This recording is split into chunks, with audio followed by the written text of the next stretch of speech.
In this video, we'll talk about which vocation is the best vocation for you, which one's the worst, what are their strengths, and what are their weaknesses, as well as which vocation would be the best vocation for your pawn. Your pawn is basically a companion that's going to be traveling with you throughout the game, so picking a vocation for your pawn that complements the vocation you've chosen for yourself is going to be really important in Dragons Dogma 2. Before we get started, there's some essentials that you need to understand. Vocations come in 3 types. You've got basic, advanced, and hybrid.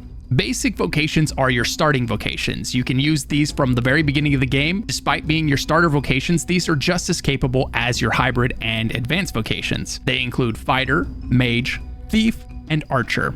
Your pawns are capable of playing as basic vocations. Advanced vocations are more complicated, though not necessarily better. Your pawns can also be an advanced vocation. You'll have to unlock these vocations as you play through the game. You'll unlock them by finding their corresponding NPC, which is going to give you a quest that often involves going out and finding the weapon that vocation uses and bringing it back to them. Advanced vocations include the warrior and the sorcerer. The third and final category of vocations is going to be hybrid. Hybrid vocations cannot be used by your pawns. So for hybrid vocations, you've got Mystic Spearhand, Magic Archer, Trickster, and Warfarer. Much like the advanced vocations, you're going to have to unlock these by finding the corresponding NPC and doing the quests that they give you. It's worth noting, you can change your vocation anytime you want while you're playing the game. There is one downside to this though, you will have to reacquire the levels that you gained on your original vocation. Alright, with that out of the way, let's talk about the starting 4 vocations that you can choose from. Be sure to pay special attention to these first 4 because you're going to have to play one of these 4 starting vocations for some portion of the game until you unlock one of the other vocations down the line. So, choose wisely. First up, we're going to go over the fighter. This is the sword and shield specialist. If you like playing a tank in MMOs or RPGs, this is the one for you. You can block with your shield, you can parry, you can counter attacks, you can use your shield to protect yourself and your allies, you can use your shield to deflect attacks back at targets,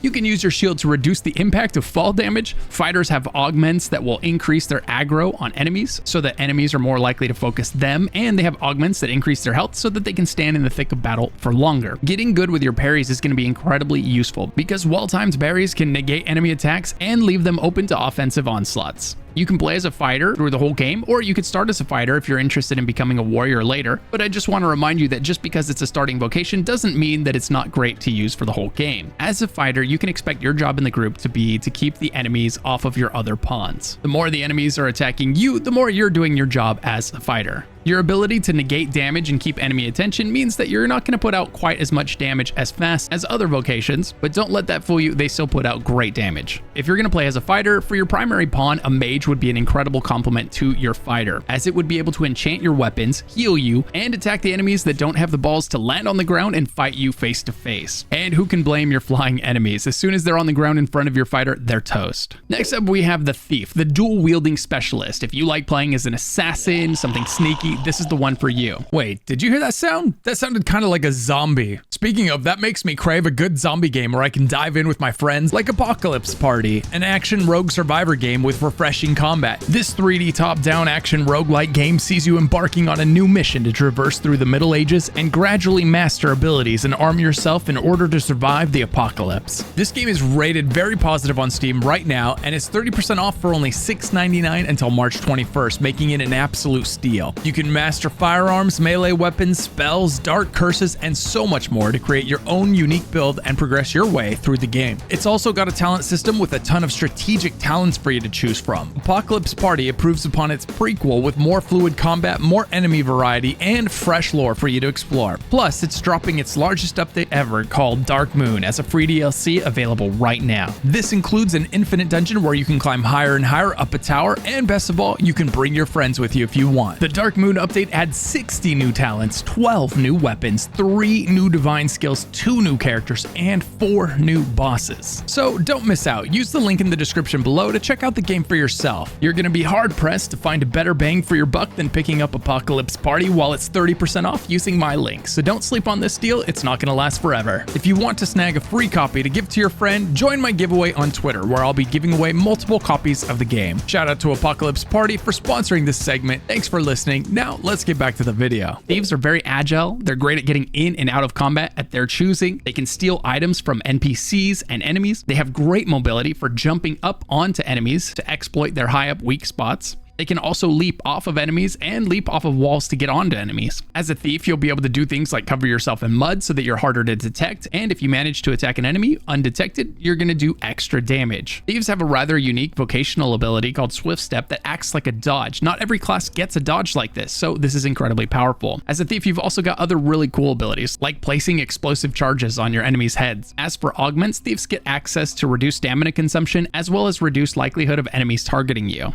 As for pawns that would fill in your thief's weaknesses, great vocations would include the mage to enchant your weapons, or to heal you, or to target airborne enemies and bring them down to the ground for you, or a fighter to hold aggro on your enemies so that you can slice and dice while they're distracted.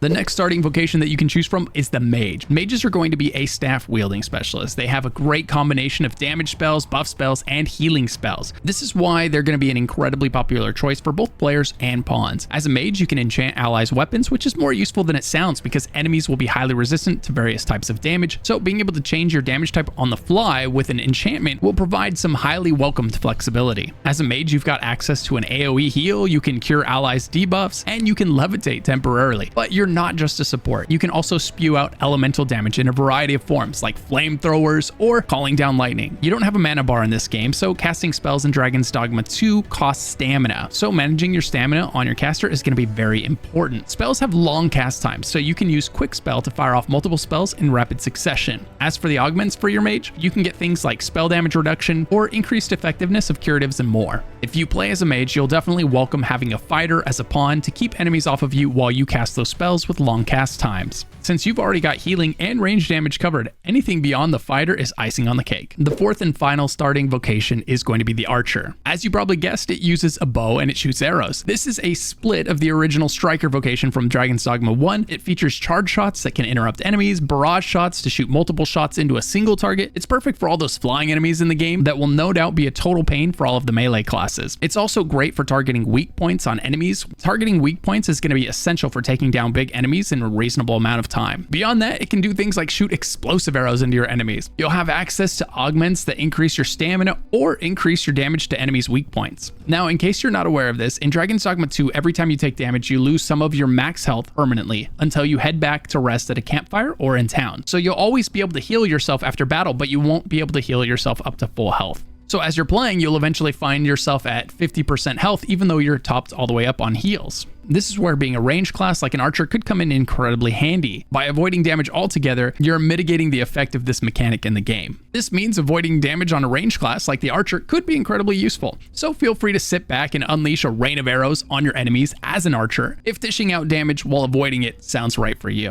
Pawns that would complement your archer really well would be a fighter to keep and hold aggro, or a mage for the heals, buffs, and complementary damage it would put out. Now that covers your 4 starting vocations. You'll have to pick one of those at the start of the game and use it for some amount of time until you find the NPC to unlock one of these other vocations that we're about to talk about. Next up, we've got the advanced vocations, of which there are 2, the Sorcerer and the Warrior. The Sorcerer is another staff-wielding vocation. It has long, massive spells with massive cast times, but your patience is rewarded when those beautiful spells discharge, dealing huge damage. As a sorcerer, you can sync cast with your pawns to enhance spells. To do this, look for a pawn casting a spell, then stand next to them and cast the same spell. This will cause your spell to cast faster and for more damage. As a sorcerer, your rotation is going to look a little something like this. You'll be able to use quick spells so that you can cast faster, then you'll fire off some spells, then you'll be able to use galvanize to restore your stamina, because all of your spells are costing stamina if you recall, and then you'll start the process all over again. As a sorcerer, you can't go wrong having a fighter pawn to keep enemies off of you while you cast those really long cast time abilities.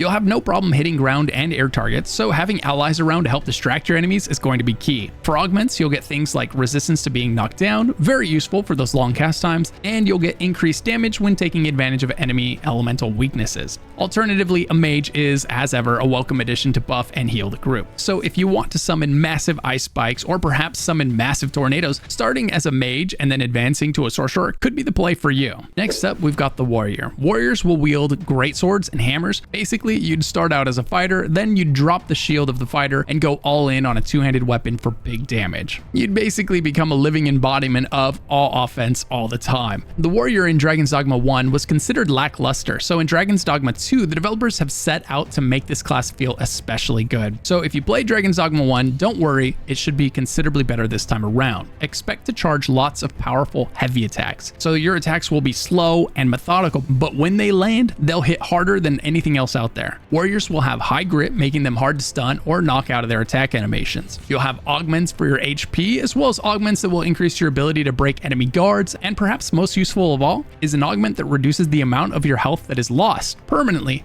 when you take damage. And remember, when I say permanently, what I mean is until the next time you're able to rest at a campfire or in town. Just remember that fast travel is really limited in this game, so you're not always going to have a campfire nearby, and you're definitely not always going to be nearby a town. So if you love the idea of chunking your enemies down, or if you want to leap off of cliffs and slam down on a monster's head, the unrelenting, impactful hits of the warrior might be perfect for you. As for pawns, you can't go wrong having a mage around to top off your health when you inevitably take damage on this frontline combatant. You could also make a great case for an archer, as it would be a great ally to help damage weak points and to take down flying targets. And that wraps up your advanced vocations. So at this point, we've gone over the starter vocations and the advanced vocations. Those 6 ones are the ones that your pawns can use. The remaining 4 are for players only, and these are going to be known as the hybrid vocations. Just like the advanced vocations, to unlock these, you'll need to find their trainer and then do the quest to unlock the vocation. The first one we're going to talk about is Mystic Spearhand. If you want to fling a spear around like a lightsaber while force grabbing and throwing enemies around, cool. Let's talk about this class. It uses the duo spear. It's got flashy melee attacks, it uses force-like abilities, so you'll be able to pick up objects or fallen enemies and use them as projectiles against your foes. It summons shadow clones of you to fight alongside you. It can shoot ranged projectiles out of your spear. The developer calls this class the Glass Cannon, capable of massive damage but with low health. Perhaps its most flashy ability is the one that allows it to teleport onto its opponents. This is going to be insanely useful for getting up high and wailing on your enemy's weak points. As for your augments, you'll get things like increased gold obtained from pouches and increased movement speed while carrying objects, since you'll probably be doing that a lot as you're force throwing things around. As for your pawn, since you're a glass cannon, you can't go wrong with having a fighter as a tank for you, or going with a mage to top you off and buff you.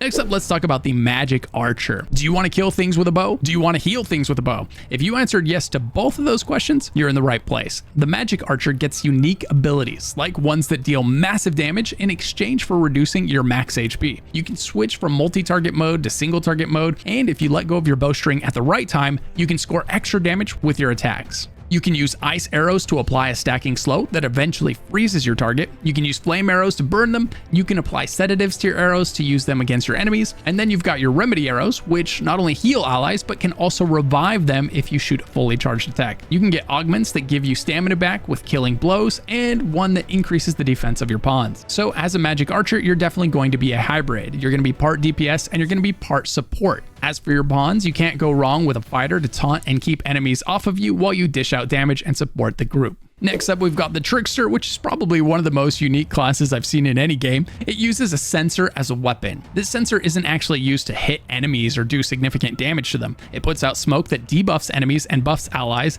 It can create walls to disrupt your enemy's vision, create illusions like a fake floor, and then you can put a copy of yourself on the fake floor and watch your enemies try to jump onto the fake floor to attack you and leap to their death. This seems like it's going to be a unique vocation that gives you a lot of laughs. So if you want to command the battlefield and psychologically torment your enemies, this is the class for you. As for your pawn, having a fighter around to keep the enemies off of you, or a mage to take down those flying enemies and keep the group healed up, will always be welcome. As for augments, you can get one that alerts you to secret tokens, as well as another one that gives you crafting buffs.